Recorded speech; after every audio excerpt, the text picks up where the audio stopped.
Wewe nani, msikilize Askofu Bagonza hapa, alafu baada ya hapo uniambie haya nayo yazungumza Bagonza yapo kwenye katiba. Twende kazi. Kukosekana kwa tume huru ya uchaguzi. Mgombea mmojawapo anateua tume yake ya kusimamia ushindi wake.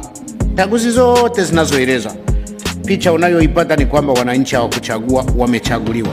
Kukosekana kwa uwezekano wa kuhoji matokeo ya urais. Katika mazingira ya kukosekana kwa uhuru wa vyombo vya ulinzi, mgombea mmoja ana uwezo wa kuvitumia kuhujumu demokrasia na kuzuia kushtakiwa au kuhojiwa.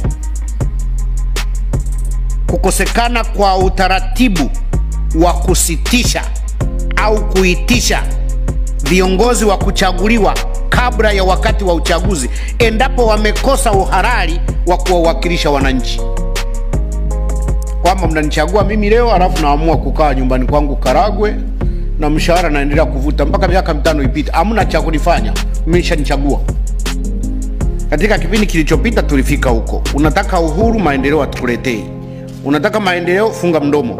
Watawala wanasisitiza wajibu kuliko haki.